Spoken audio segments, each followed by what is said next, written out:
hermanos, que el Señor les bendiga. Amén. Si alguien no tiene una hoja que el hermano Ricardo estaba repartiendo de la introducción a Colosenses, ahora se la pueden pedir, es una por familia. Eso es para que se la lleven para su casa, incluso la puedan estudiar, para ir entendiendo aún mejor la carta a los colosenses. Hermanos, vamos a leer el texto del día de hoy y luego vamos a orar. Colosenses capítulo 1, vamos a leer del versículo 3 al versículo 14. Colosenses 1, del versículo 3 hasta el versículo 14.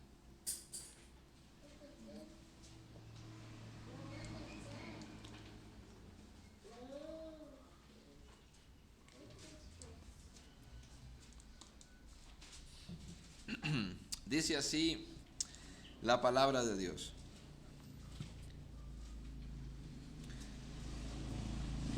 Siempre orando por vosotros, damos gracias a Dios, Padre de nuestro Señor Jesucristo, habiendo oído de vuestra fe en Cristo Jesús y del amor que tenéis a todos los santos, a causa de la esperanza que os está guardada en los cielos, de la cual ya habéis oído por la palabra verdadera del Evangelio, que ha llegado hasta vosotros, así como a todo el mundo, y lleva fruto, y crece también en vosotros, desde el día en que oísteis y conocisteis la gracia de Dios en verdad, como lo habéis aprendido de Epafras, nuestro consiervo amado, que es un fiel ministro de Cristo para vosotros, quien también nos ha declarado vuestro amor en el Espíritu, por lo cual también nosotros, desde el día que lo oímos, no cesamos de orar por vosotros y de pedir que seáis llenos del conocimiento de su voluntad y toda sabiduría e inteligencia espiritual, para que andéis como es digno del Señor, agradándole en todo, llevando fruto en toda buena obra y creciendo en el conocimiento de Dios, fortalecidos con todo poder conforme a la potencia de su gloria, para toda paciencia y longanimidad, con gozo, dando gracias al Padre que nos hizo aptos para participar de la herencia de los santos en luz, el cual nos ha librado de la potestad de las tinieblas y trasladado al reino de su amado Hijo, en quien tenemos redención por su sangre, el perdón de pecados. Vamos a orar. Padre, te pedimos nuevamente que seas con nosotros, Señor. Auxílianos. Sé conmigo, Señor, para exponer tu palabra y aplicarla a nuestra vida, Señor. Sé con cada uno de los oyentes, Señor. Dales un corazón para que entienda y dale una voluntad para que obedezca tu palabra, Señor. Lo necesitamos. Necesitamos que nos hables, nos enseñes, nos guíes el día de hoy, Señor. Y que tengamos una mentalidad de que no solamente es un sermón más, es que tú nos vas a hablar el día de hoy, Señor. Te lo pedimos en el nombre de tu Hijo Jesús. Amén y amén. En la parte noroeste de Borneo hay una tribu de salvajes que han tenido la costumbre de conservar disecadas las cabezas de los enemigos sacrificados. Antes de la Segunda Guerra Mundial, estos salvajes no habían tenido contacto con el cristianismo. Pero después de esa guerra, unos jefes de la tribu, Diak, invitaron a algunos misioneros a que trabajaran en un territorio cercano. Habían observado la vida de algunos soldados cristianos y quisieron que los misioneros les enseñaran acerca de Jesús Dios y de la religión fuerte, como le llamaban ellos, puesto que las creencias paganas de ellos no podían cambiar su vida. A partir de la Navidad de 1949, los misioneros bautizaron a 2.500 de estos salvajes en 3 años, inclusive algunos jefes. Para 1957, los misioneros tenían 70 iglesias, 6.000 miembros y 23 ministros en esa religión, 23 pastores. Y unas 11,000 personas más estaban preparándose para ser miembros de las iglesias. Recuerden que estos eran tribus salvajes que acostumbraban tener disecadas las cabezas de aquellos que ellos sacrificaban. Y como dice aquí esto que me encontré, a partir de la Navidad de 1949, estos misioneros bautizaron a 2.500 hombres y mujeres de esta tribu, de estos salvajes, en 3 años. En 3 años habían ya 70 iglesias en esa región, 6,000 miembros y 23 pastores o ministros en esa región. Unas 11,000 personas más estaban preparándose para ser miembros de esa iglesia. En otras palabras, hermanos, ahí llegó el Evangelio. Ahí llegó el Evangelio. Y yo he titulado mi sermón El Evangelio en Colosas. Ahí también llegó el Evangelio, en Colosas.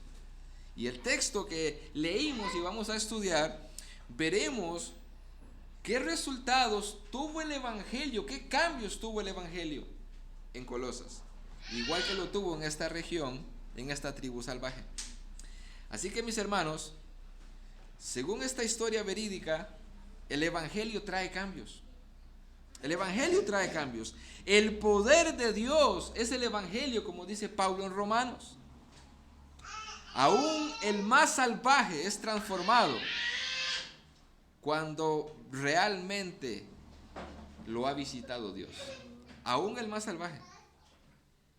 La vida de estos cristianos también impactaron la vida de estos salvajes. Veamos entonces, mis hermanos, la conversión de los colosenses.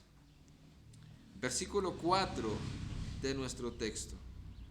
¿Cómo fue que llegó el Evangelio y qué pasó? Versículo 3 y 4 dice: siempre orando por vosotros, damos gracias a Dios, Padre de nuestro Señor Jesucristo, habiendo oído de vuestra fe en Cristo Jesús y del amor que tenéis a todos los santos.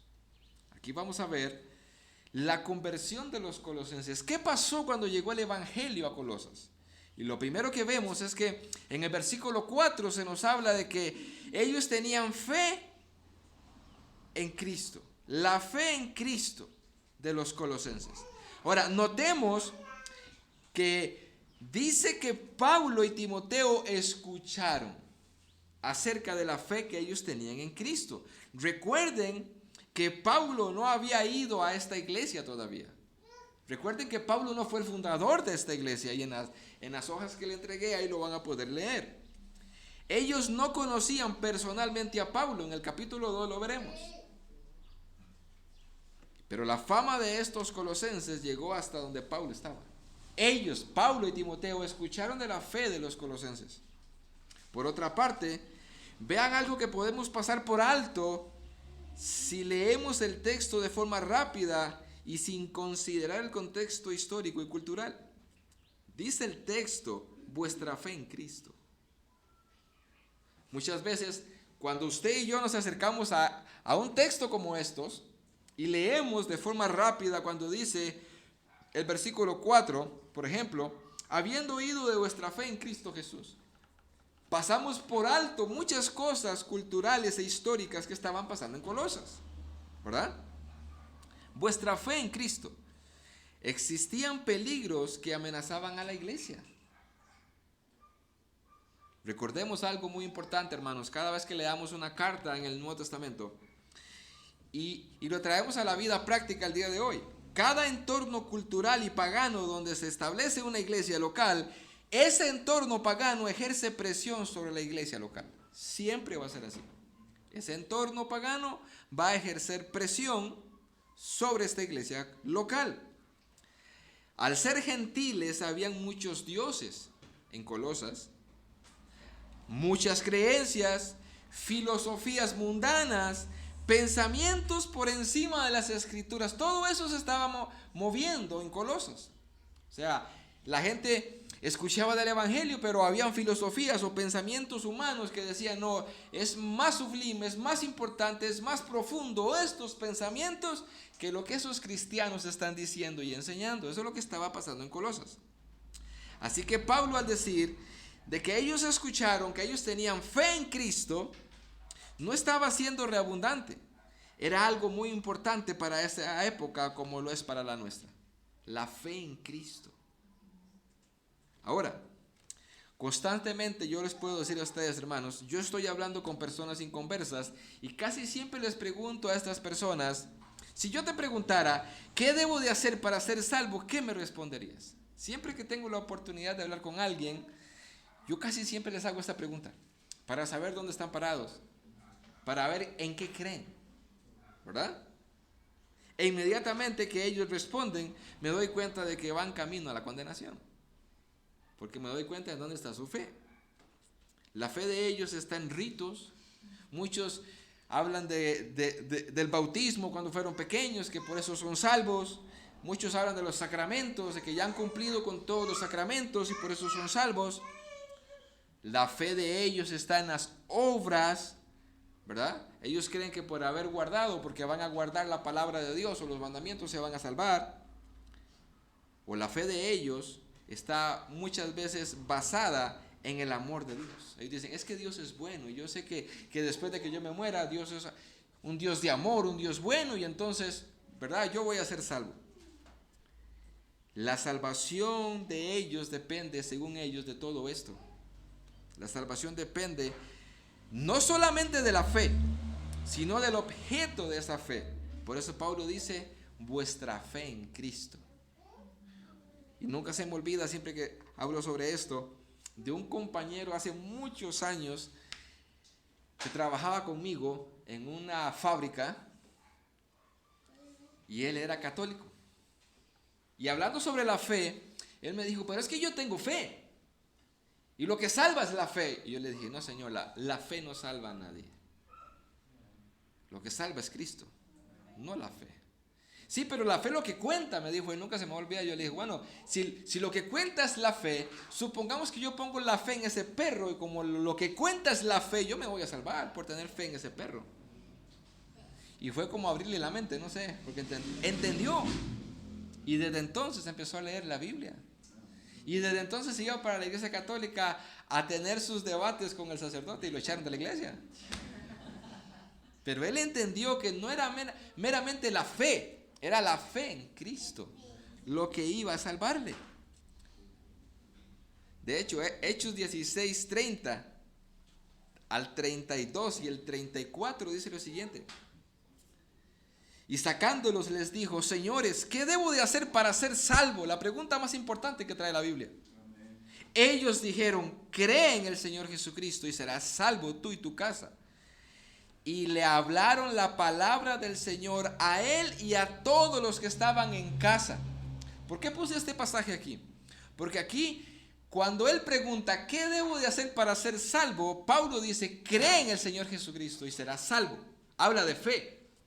Pero inmediatamente dice el texto que fueron y le hablaron la palabra de Dios a él y a toda su casa. O sea, en otras palabras, esa fe de creer en Cristo es una fe que está basada en lo que las Escrituras dicen. Esa es la fe que salva. Esa es la fe en Cristo. Y dice el versículo 34, y llevándolos a su casa, les puso la mesa y se regocijó con toda su casa de haber creído en Dios.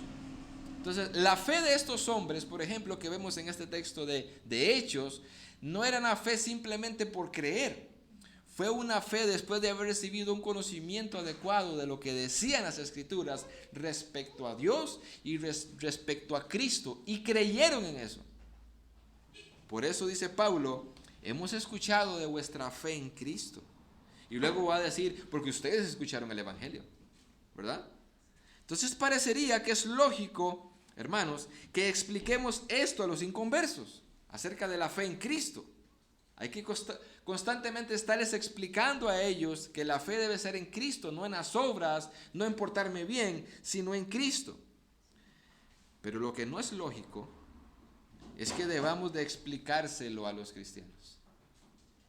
Y también he tenido la experiencia de tener que preguntarle a cristianos, ¿qué debo de hacer para ser salvo? Y inmediatamente muchos cristianos hablan de obras, lamentablemente. ¿Sabían que muchos cristianos no tienen claro cómo ser salvo?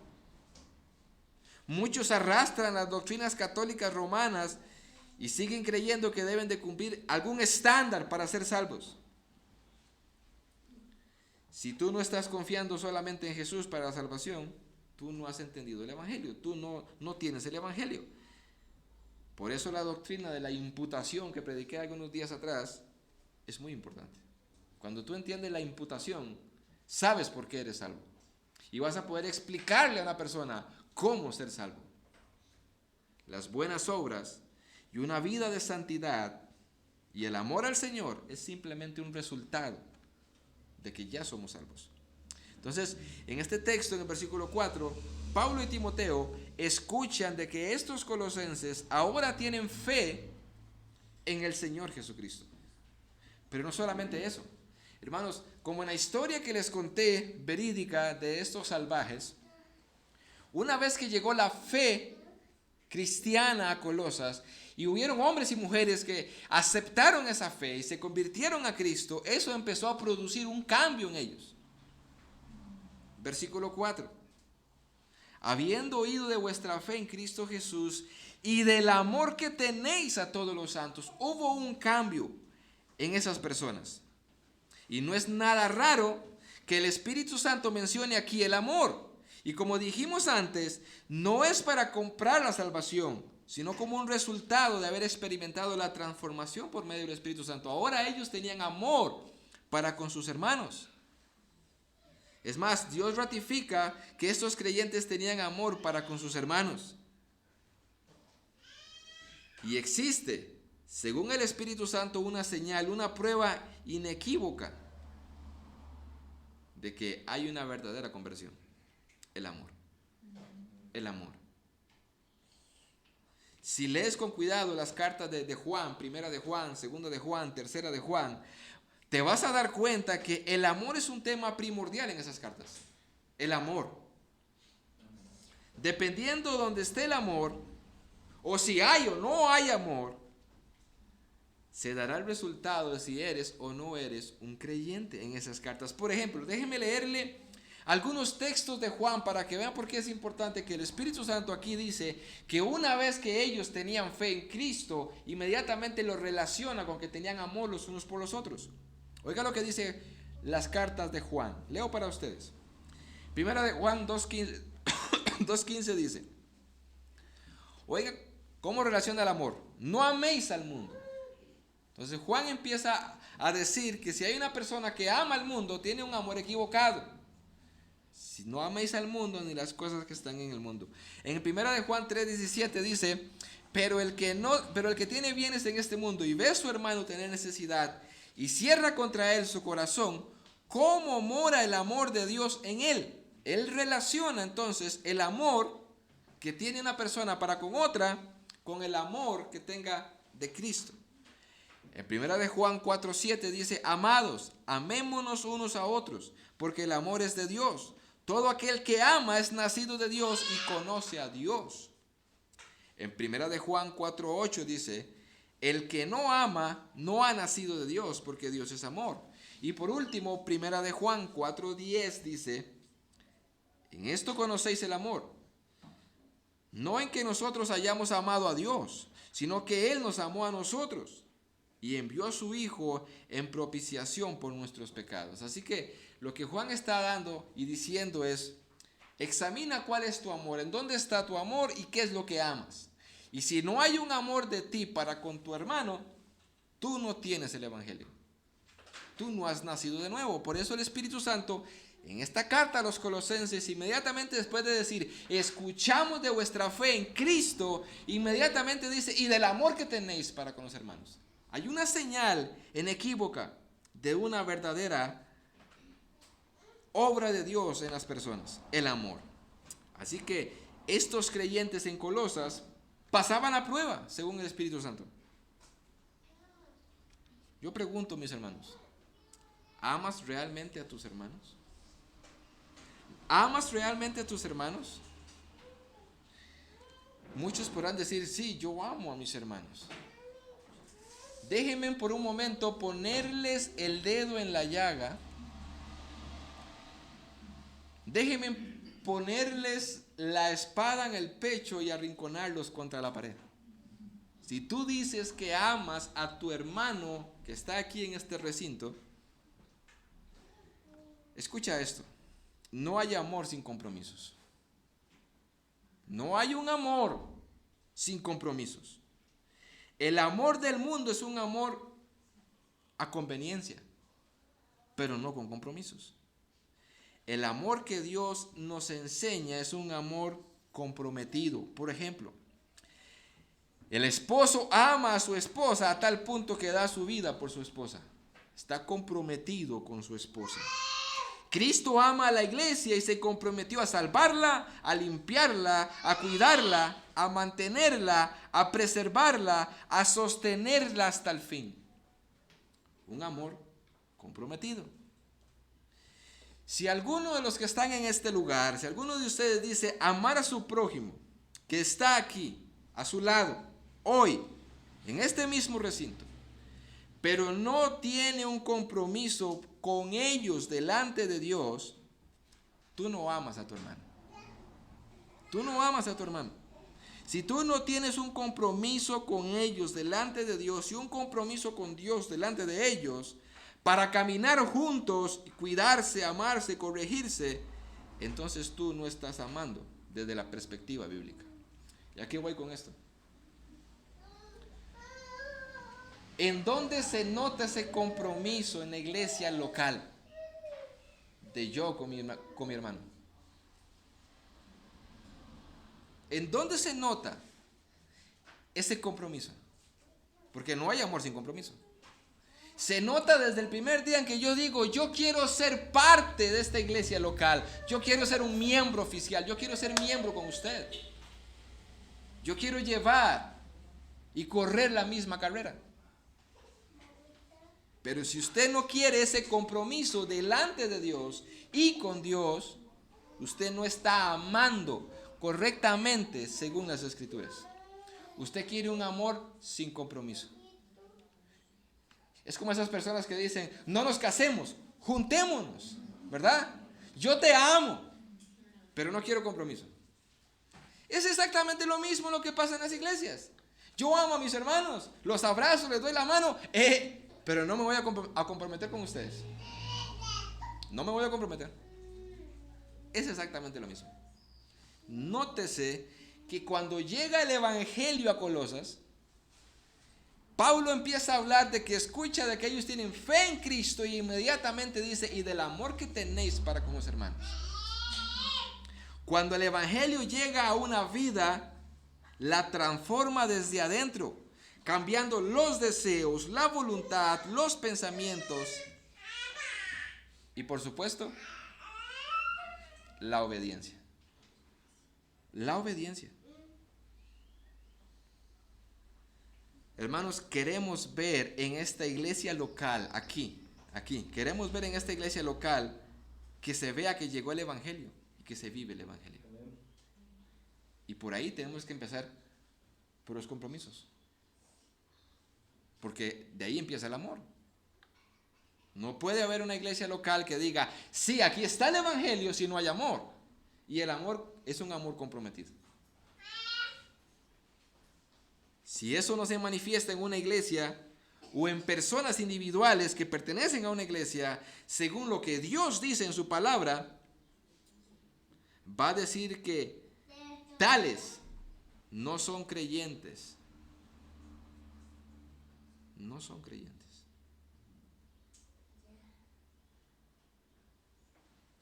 Un día conversaba con una persona y hablábamos acerca de ser un verdadero cristiano. Y el problema es que Jesús dice, el que me ama, guardará mi palabra. Va a obedecer su palabra. ¿Cómo usted puede decir yo soy un verdadero cristiano si no quiere obedecer aquellas partes de las escrituras donde hablan de que tenemos que tener un compromiso entre hermanos, un compañerismo? Ahora, la verdad, antes de seguir con el versículo 5, yo no entiendo la verdad. Si alguien lo entiende, por favor, ahora al final me pasa su pensamiento para yo entenderlo. Yo no entiendo por qué hay personas que no quieren ser parte de una iglesia local.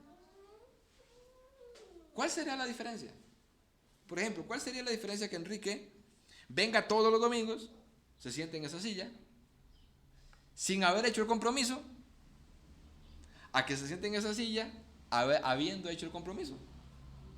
Hace lo mismo, a no ser que haya un problema detrás, a no ser que esté guardando o ocultando algo que no le permita exponerse y decirse, hermanos, yo quiero que me examinen, yo quiero ser parte de ustedes.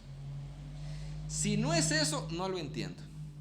Si alguien lo entiende, por favor, ahora me pasa el pensamiento para yo poder ir comprendiendo. Pero si llega el Evangelio, lo primero que dice aquí este pasaje bíblico es que se muestra en amor. Y un amor es un amor con compromisos. Ahora, notemos, ¿por qué digo yo que si no hay esa clase de amor, de compromiso, es porque no son cristianos?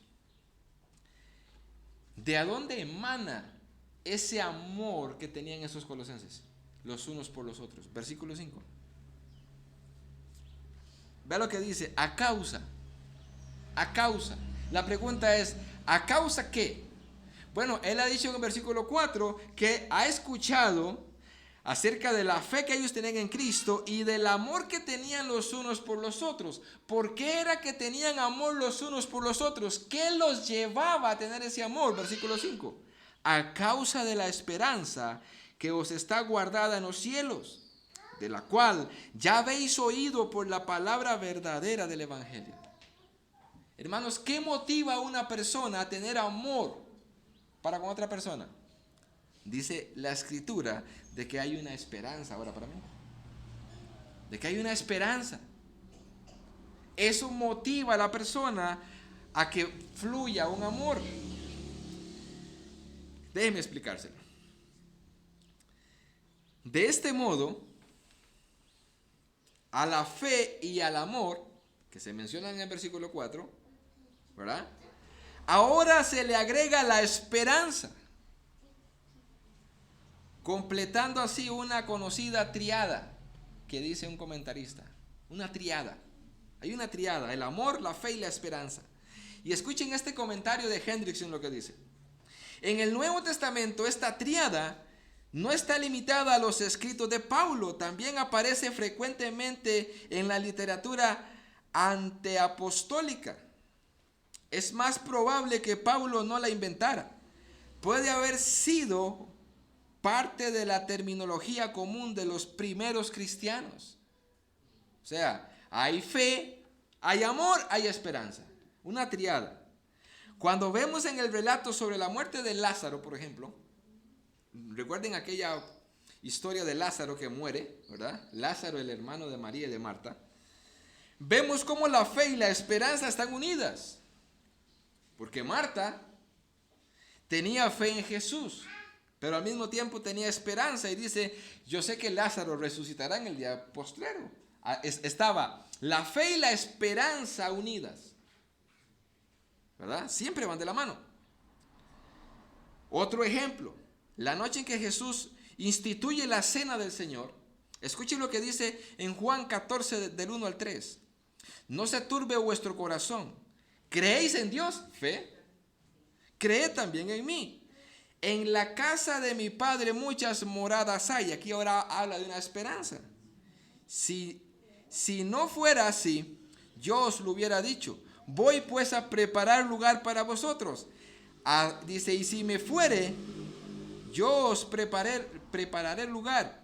Vendré otra vez y os tomaré a mí mismo para que donde yo estoy, vosotros también estéis. Entonces Jesús habla, ustedes tienen fe en el Padre, tengan fe en mí. Y le añade, hay una esperanza para ustedes. Ven entonces cómo en las Escrituras siempre hay esa triada, amor, fe, esperanza, ¿verdad? Si prestamos atención al texto, esta esperanza es segura para cada creyente porque dice que está guardada en los cielos. Y según Jesús, no hay otro lugar más seguro que el cielo. Así que esta esperanza está guardada para el cristiano. Y de ahí donde emana entonces, hay algo en los corazones de los verdaderos creyentes. Que al pensar y al recordar de que hay un lugar después de la muerte preparados para ellos, eso emana en amor para con las personas. Yo no sé cómo funciona. Solo sé que la Escritura lo dice y yo lo he experimentado. Cuando usted recuerda el día que yo me vaya de este mundo, estoy seguro de que me espera algo allá glorioso y no el infierno. Eso emana, no sé, dentro del corazón de la persona, a amar a su prójimo, a amar a su hermano, porque eso es lo que dice el texto. Y dice 1 de Pedro 1:4, una herencia incorruptible, incontaminada e inmarcesible, haciendo referencia a lo mismo de que esta esperanza está guardada. Es intocable, es segura. Y como le decía, según Jesús, no hay otro lugar más seguro que el cielo. Incluso Jesús dijo, no hagan tesoros aquí en la tierra, hagan tesoros allá. Y él habla de que allá no entran ladrones, no hay polilla, etcétera, ¿verdad? Así que mis hermanos, la esperanza que tiene el cristiano es lo que lleva a la persona a tener amor para con su prójimo. Y eso me preocupa. Porque si no vemos un amor real dentro de la iglesia local, quiere decir que tales personas no tienen esperanza. Porque hay algo que va de la mano junto con la esperanza que tiene el cristiano a que emane amor para con su hermano. Y ese amor es un amor comprometido. Por eso, o por esto, habla o llega al o por medio del Evangelio. Sigamos leyendo el versículo 5, dice, a causa de la esperanza que os está guardada en los cielos, de la cual ya oísteis o habéis oído por la palabra verdadera del Evangelio. Verdadera del Evangelio. Ahora, ¿por qué creen ustedes que Pablo escribió la palabra verdadera del Evangelio? ¿Por qué? Ellos escucharon estas verdades eternas y en el momento que lo escucharon fue cuando escucharon el Evangelio. Aquí el Espíritu Santo usa una palabra descriptiva para el Evangelio. Palabra verdadera, dice. Así le llama. El Evangelio es palabra verdadera. ¿Por qué usaría el Espíritu Santo esa descripción aquí? Recordemos el contexto histórico y cultural de Colosenses. Recordemos lo que estaba pasando en la iglesia. Existían falsas doctrinas, falsos hermanos, falsos maestros, corrientes filosóficas que ya estaban introducidas dentro de las iglesias cristianas ahí, o de esta iglesia. Entonces, al decir el Evangelio es la palabra verdadera, él está contrastando todo aquello que estaba pasando ahí. Recuerden que Pablo no había llegado a Colosas. Pablo no había ido. Escuchó acerca de su fe, escuchó acerca de las malas doctrinas y de los peligros que había en Colosas y se sentó a escribir siendo guiado por el Espíritu Santo. Y le dice, el Evangelio es la palabra verdadera. ¿Por qué? Porque estaba pasando algo allá. Habían filosofías, habían falsas enseñanzas. Por eso en el capítulo 2, verso 8, Pablo escribió, Colosenses 2:8, mirad que nadie os engañe por medio de filosofías y huecas sutilezas, según las tradiciones de los hombres, conforme a los rudimentos del mundo y no según Cristo. Todo esto estaba detrás de Colosas. Por eso él dice, ustedes escucharon el evangelio, la palabra verdadera, por lo que estaba pasando ahí.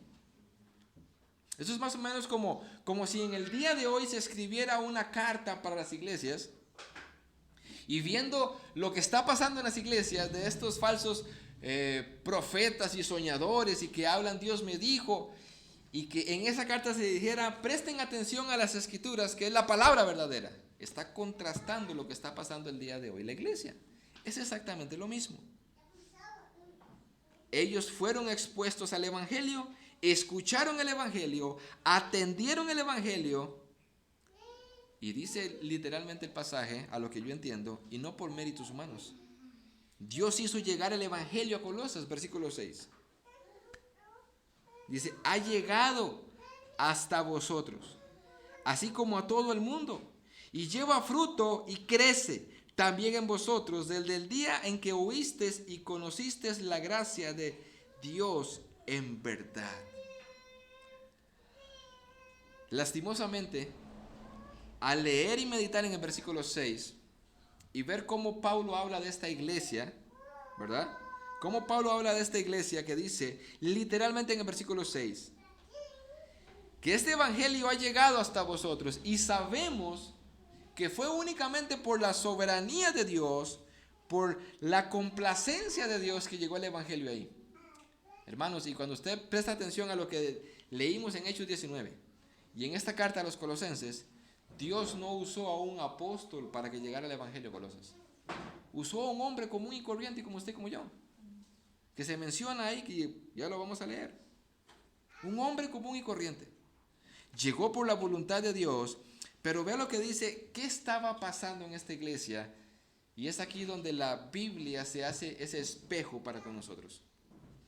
Dice el verso 6, que ha llegado hasta vosotros, así como a todo el mundo, coma, y lleva fruto.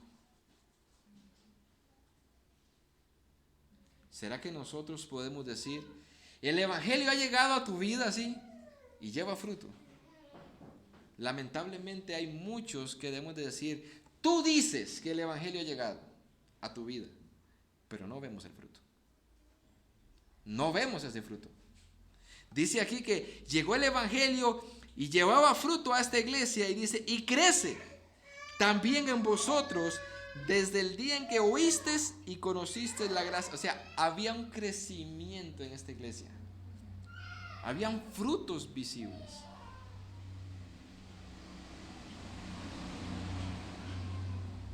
¿Qué frutos visibles podrán ver las personas de esta iglesia local? ¿O qué frutos visibles podrán ver las personas en cada uno de nosotros? Desde el día en que oíste. Si yo preguntara, ¿hace cuánto escuchaste el evangelio y dices que creíste? Yo hace unos 15 años, 16 años. Y yo debiera de preocuparme y preguntarme, desde que yo oí el evangelio, ¿realmente ha traído frutos ese evangelio que supuestamente llegó a mi vida y ha venido creciendo en mí desde el día en que yo lo escuché? Hermanos, hay personas que pasan en las iglesias años y años escuchando el evangelio y no cambian. Son las mismas personas. No hay fruto, no hay crecimiento. Y uno de ellos, el amor, como dice el texto, y el compromiso. No hay nada de eso, nada. Y eso es preocupante. Si usted le preguntara a sus demás hermanos, si usted pudiera pasar al frente y decir, yo quiero que ustedes sean sinceros conmigo, ustedes ven en mí un crecimiento, ven en mí un cambio, ven en mí frutos, díganmelo, sí o no. ¿Qué dirían sus hermanos y las personas de esta iglesia? Porque esa es la evidencia que da aquí el Espíritu Santo acerca de estos cristianos y de esta iglesia local en Colosas. No solamente llegó el evangelio, es que ha crecido y hay frutos en ustedes desde el día en que oyeron el evangelio.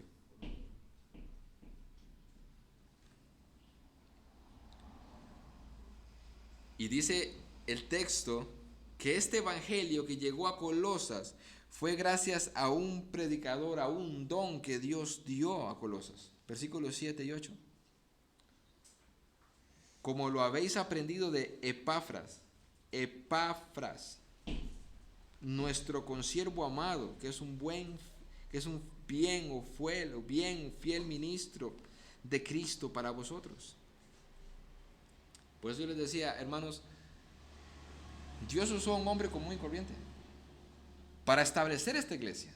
Este hombre estableció esta iglesia en Colosas y era uno de los predicadores de esta iglesia, y se dice que también de otras iglesias de Asia como Esmirna, Pérgamo. Un hombre común y corriente que no era un apóstol, y Dios lo usó para eso. Epafras, se dice de él que es un ministro, un predicador, un evangelista. Y dice literalmente el texto, un compañero fiel de Pablo. Es más, Pablo dice en la carta que escribe a Filemón, en su versículo 23, que este hombre, Epafras, era un consiervo y era un hombre que estaba con él encarcelado. Estaba preso con Pablo por el evangelio.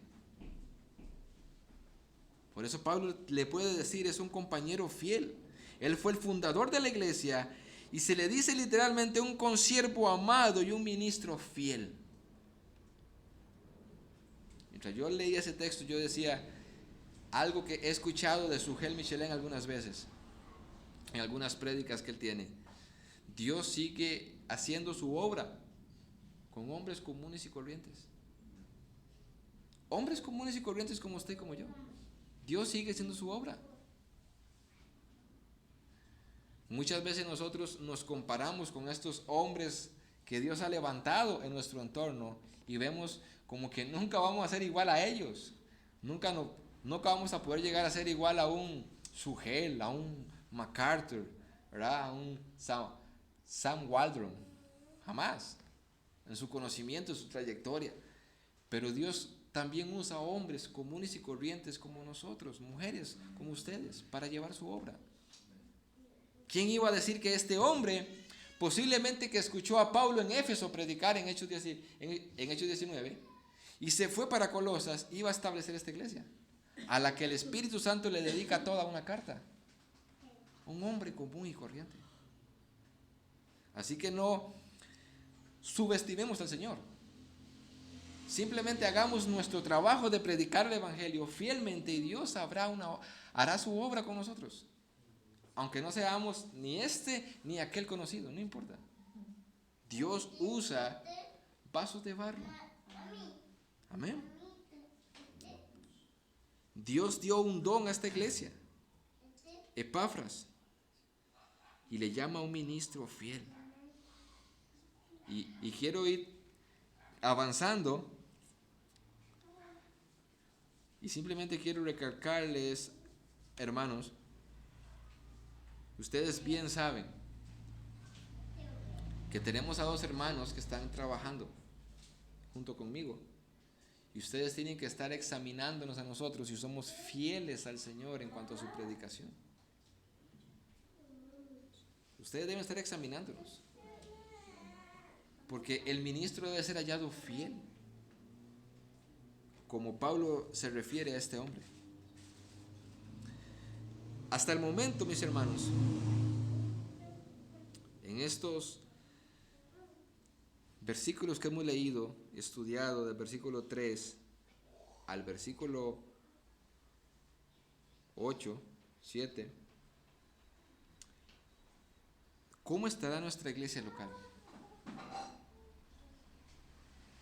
¿Se podrá encontrar de ese amor, de ese crecimiento?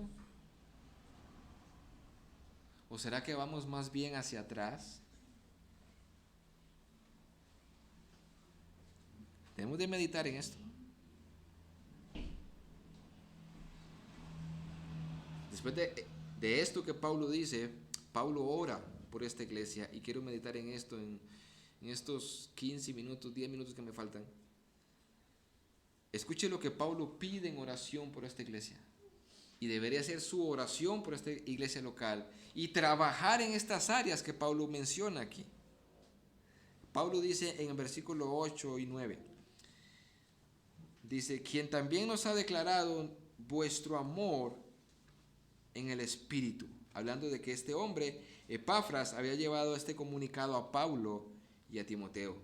Y ahora dice Pablo en el versículo 9, por lo cual, después de haber escuchado todo esto acerca de ustedes, también nosotros, hablando Pablo y Timoteo, desde el día en que oímos, no cesamos de orar por vosotros y de pedir, y aquí empieza a decir, que seáis llenos del conocimiento de su voluntad. De su voluntad. Si algo debe usted de orar por usted mismo y por los hermanos de esta iglesia, y también poner ese empeño propio, es, Señor, danos conocimiento de tu voluntad. Danos conocimiento de tu voluntad. De hecho, dice un comentarista, no hay duda de que aquí se alude intencionalmente al error gnóstico. Cuando dice el conocimiento de tu voluntad, no lo que ahí dicen esas corrientes filosóficas y gnósticas que estaban pasando por ahí. Dice, con el cual los falsos maestros estaban tratando de desviar a los colosenses del camino correcto. Es como si Pablo estuviese diciendo el conocimiento claro de la voluntad de Dios, que es lo que principalmente estamos pidiendo para vosotros. Queremos que ustedes tengan un conocimiento de la voluntad de Dios claro. Y es parte de lo que nosotros debemos de conocer como iglesia. El conocimiento de la voluntad de Dios. ¿Por qué creemos lo que creemos? ¿Por qué nosotros estamos ahora abrazados a una confesión de fe y no a la otra? Bueno, porque tenemos un conocimiento de cuál es la voluntad de Dios respecto a esas doctrinas y no compartimos otras doctrinas con otros hermanos que ellos creen, como por ejemplo los presbiterianos. Estamos convencidos de cuál es la voluntad de Dios en cuanto al bautismo, por ejemplo. Creemos que el bautismo es para creyentes. Para creyentes, no importa la edad que tenga. Mientras sea un creyente en Cristo, puede ser bautizado. Y esa creencia y ese conocimiento de la voluntad de Dios es lo que nos distingue, por ejemplo, de los presbiterianos. Usted necesita tener ese conocimiento de la voluntad de Dios. Es incomparablemente más rico, dice un comentarista, y satisfaciente que el conocimiento gnóstico de los defensores de las herejías que les ofrecían a los colosenses en ese momento. Sin embargo, mis hermanos, aquí hay algo importante que debemos de entender. Usted y yo debemos de pedir como Pablo que nosotros seamos llenos del conocimiento de su voluntad. Debemos de pedirlo. Pero eso no es mágico tampoco. Eso no es mágico. O sea, no es que yo voy a pedir, Señor, yo quiero que el hermano Alberto tenga más conocimiento de tu voluntad. Y en la noche baja así como unas escarchas del cielo sobre Alberto y ¡boom! No. ¿Saben por qué? Porque también la Escritura dice en 2 de Pedro, capítulo 1, versículo 5, dice, vosotros también, poniendo toda diligencia por esto mismo, añadid a vuestra fe virtud y a la virtud conocimiento. O sea, Pedro dice también, inspirado por el Espíritu Santo, ustedes ya tienen fe, perfecto, ya tienen fe, ahora diligentemente tienen que añadirle a esa fe virtud, hablando de un comportamiento adecuado. Y dice, y a eso añádale conocimiento. Nótese que dice, ustedes tienen que añadirle, a usted le toca añadirle conocimiento. Pero Pablo pide a Dios que les dé conocimiento. Entonces, las dos cosas van de la mano. Usted no puede dejarse a un lado sin la otra. Sería como preguntarle a alguien, ¿cuál de las dos alas ocupa el avión? Las dos, ¿verdad? Usted ocupa pedirle a Dios que Dios le dé conocimiento y al mismo tiempo usted necesita ponerse la faja y ponerse a leer y a estudiar la palabra. En el momento que usted lo haga, Dios le da el conocimiento.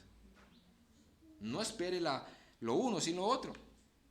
Porque si usted empieza a leer las Escrituras creyendo que por su propia sabiduría usted va a entender algo, no lo va a entender. Necesita el poder de Dios y el conocimiento que Dios da. Pero si usted dice, voy a tirarme como un gato panza arriba, sin hacer nada, eso sí, oro siempre que Dios me dé conocimiento. Tampoco. Así que, mis hermanos, oremos por esta iglesia también como Pablo lo hace por los colosenses, pidiendo que esta iglesia, cada uno de nosotros, crezcamos en el conocimiento de su voluntad. Y luego dice, de la sabiduría e inteligencia espiritual. Eso lo dice en el versículo 9 también. Sabiduría e inteligencia espiritual. ¿Y saben por qué dice eso? Porque en el contraste con lo que estaba pasando en Colosas, del gnosticismo, y ellos decían también que había un cierto conocimiento mayor que debían de alcanzar para poder ser salvos. Hay una sabiduría inteligente espiritual para saber cómo comportarse, para saber cómo vivir. Vean el versículo 9 y leámoslo de corrido hasta el versículo 11 para que vean.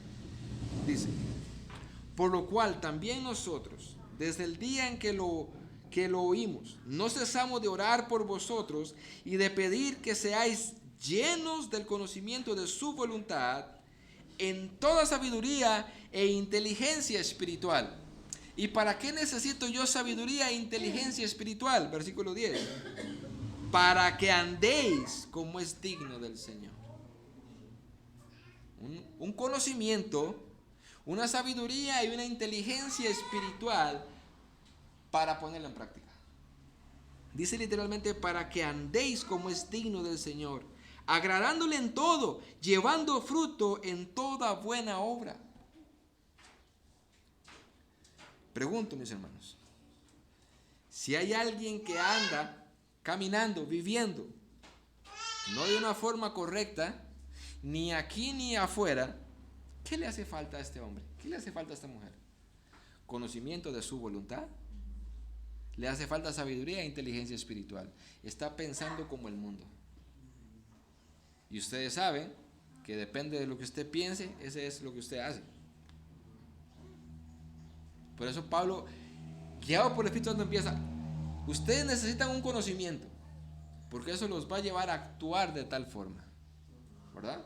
Por ejemplo, cuando el hermano está tocando y explicando acerca del día de reposo, cuando usted realmente, por obra de Dios, y porque usted sacó el tiempito para leer y estudiar, y usted adquiere el conocimiento de la voluntad de Dios respecto al día del Señor, ese conocimiento que le convence a usted, le lleva a actuar de acuerdo a ese conocimiento que ahora tiene. Sucede lo mismo en todas las otras áreas. Ese conocimiento es lo que llevaría a estos creyentes a una vida diferente. A una vida diferente. Por eso, cuando llegó el Evangelio a Colosas, todo cambió. Por lo menos en esa iglesia. Todo cambió. Versículo 12 al 14 también dice, el versículo 11 dice, fortalecidos con todo el poder conforme a la potencia de su gloria, para toda paciencia y longanimidad, con gozo dando gracias a Dios, al Padre, que nos hizo aptos para participar de la herencia de los santos en luz, el cual nos ha librado de la potestad de las tinieblas y trasladado al reino de su amado Hijo, en quien tenemos redención por su sangre y el perdón de pecados. En otras palabras, si empezamos a analizar lo que está diciendo aquí el autor, tenemos que decir que este conocimiento, esta sabiduría, nos lleva a una práctica diaria, a un estilo de vida diferente, creciendo en el conocimiento de Dios. Termina en versículo 10, y ahora dice que nosotros no podemos llegar ahí en nuestras propias fuerzas, porque dice en el versículo 11, fortalecidos con todo poder conforme a la potencia de su gloria. Hermano, la vida cristiana no depende de nuestras fuerzas. Es más, y les voy a decir una vez más lo que ya les he dicho para ir terminando. ¿Saben dónde se adquiere esa fuerza para poder vivir de acuerdo a lo que aquí dice? En ese tiempo de oración que usted tiene. Es en esos tiempos que usted aparta para estar con el Señor, donde, si lo quiere ver así, usted es inyectado con ese poder para poder poner en práctica lo que usted ha estado leyendo y escuchando acerca de la Biblia. Es ahí donde adquiere el poder. Separados de mí, nada podéis hacer. Cuando un cristiano, y yo lo he experimentado, yo no sé ustedes, pero yo soy un poco, tal vez, más pecador que ustedes. Pero yo sí lo he experimentado. Yo he tenido momentos en mi vida donde yo me desconecto con el Señor en oración durante algunos días, semanas, y aunque tengo el conocimiento, no tengo eso que me impulsa a vivir para el Señor. No tengo eso que me impulsa a obedecerle. Pero cuando estoy bien con el Señor, porque he sacado tiempo para estar con Él cada día, es tan fácil, es tan natural querer obedecer al Señor. Por eso en el versículo 11 dice que ustedes son fortalecidos con todo poder, conforme a la potencia de su gloria, para toda paciencia y longanimidad. Necesitamos ese poder de Dios, esa cercanía con el Señor. Y dice en el versículo 12, Pablo va a hablar, y eso lo veremos más adelante, porque Pablo está contrastando el pensamiento pagano y gnóstico que había en Colosas, de cómo ser salvo. Y Pablo dice en el versículo 12, con gozo, dando gracias al Padre que nos hizo aptos para participar de la herencia de los santos en luz. Fue Dios quien nos hizo aptos a ellos. Ahora, noten otra vez, dice el pasaje que Dios los hizo aptos a ellos. Pero también hemos leído que ellos fueron los que tenían fe en Cristo. Pero es Dios el que los hizo aptos a ellos para esto. Y sigue diciendo en el versículo 13, el cual nos ha librado de la potestad de las tinieblas y trasladado al reino de su amado Hijo. Cosa que el gnosticismo que estaba transcurriendo ahí en Colosas, y el pensamiento supremo que algunos tenían, que había que alcanzar para ser salvos, Pablo dice, no es necesario alcanzar cierto conocimiento supremo fuera de las Escrituras, como ustedes dicen, para ser salvo. Es Dios quien nos ha librado de la potestad de las tinieblas por medio de su Hijo. Es Dios. Y luego dice en el versículo 14, en quien tenemos redención por su sangre y el perdón de pecados. Entonces Pablo está atacando todas las doctrinas erróneas que ellos estaban escuchando ya, de que se podía ser salvo por esto, dice no. Lo que ustedes necesitan es escuchar el evangelio, como ha dicho atrás. Ese evangelio les va a transformar. Ese evangelio va a hacer que ustedes sean fortalecidos para poder vivir de acuerdo a. No tiene nada que ver con estas doctrinas erróneas que ustedes han escuchado. Ahora, hermanos, yo quiero terminar haciendo esta pregunta para ustedes.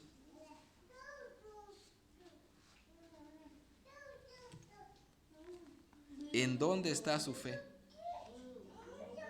¿En dónde está su fe? ¿Estará en Cristo, que es el único que puede librarnos del pecado, de las tinieblas, el único que nos puede dar redención? Y si usted me dice, sí, mi fe está en Cristo, eso le compromete entonces a ver esos frutos y esa evidencia y ese amor que Pablo ha dicho atrás. Si usted me dice, mi fe está en Cristo, pero nosotros no vemos eso, el tal es un mentiroso, dice Juan.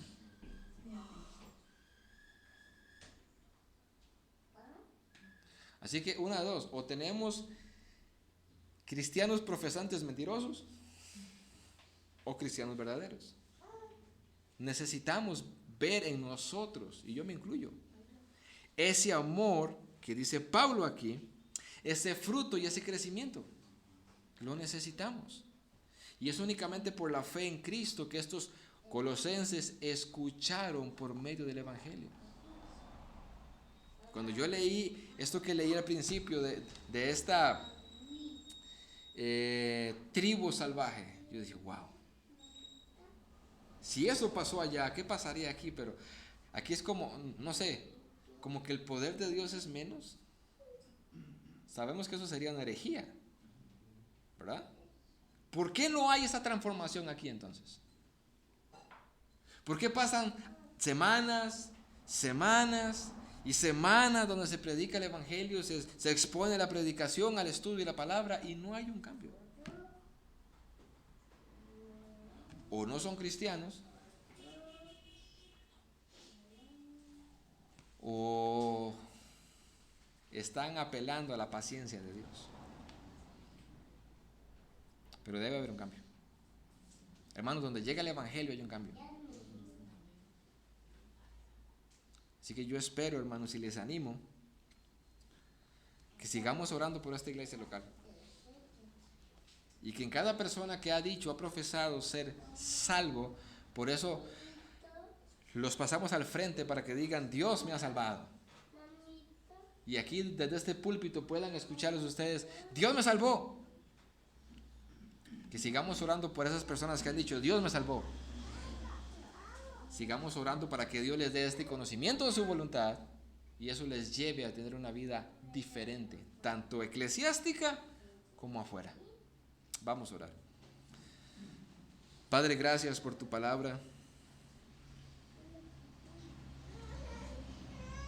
Queremos, Señor, que nos ayudes a vivirla.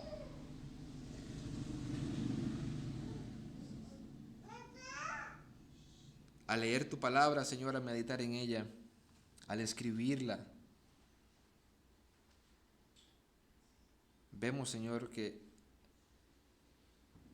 los frutos del Evangelio son visibles, Señor.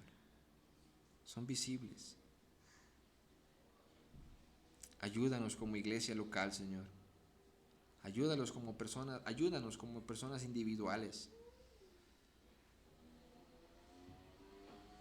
Danos de este poder, Señor. De esta potencia que dice Pablo. Tú sabes muy bien, Señor, que hay muchas personas tal vez aquí en este lugar que están tratando de vivir su vida cristiana por sus propias fuerzas. Pero no tienen esa intimidad contigo, Señor. No tienen ese tiempo realmente a solas contigo.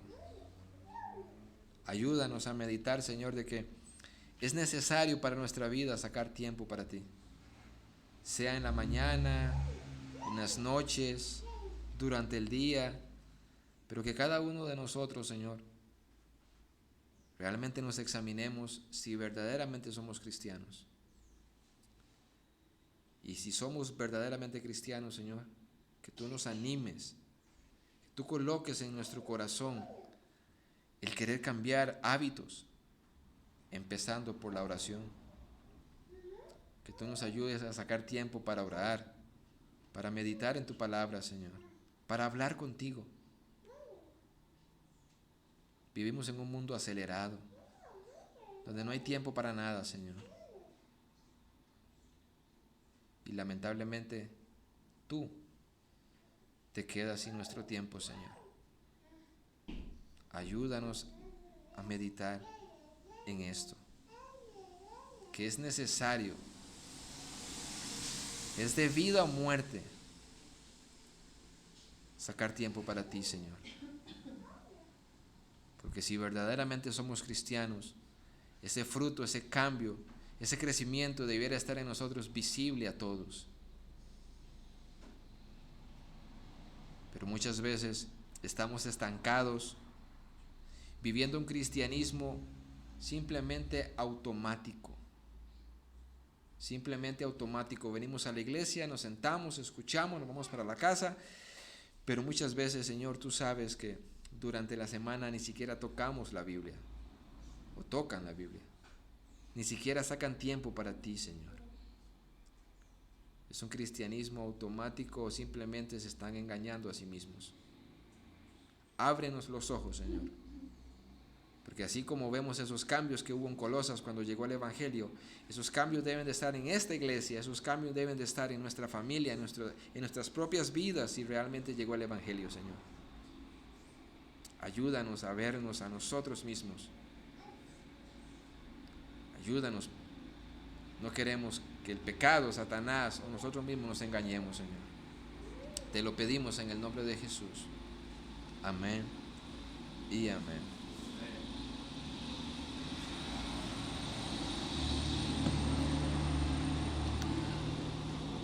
Hermanos, 15 minutos y venimos a la escuela dominical y creo que por ahí hay café, ¿verdad? Así que si quieren una tacita de café, vayan y tomen una tacita de café.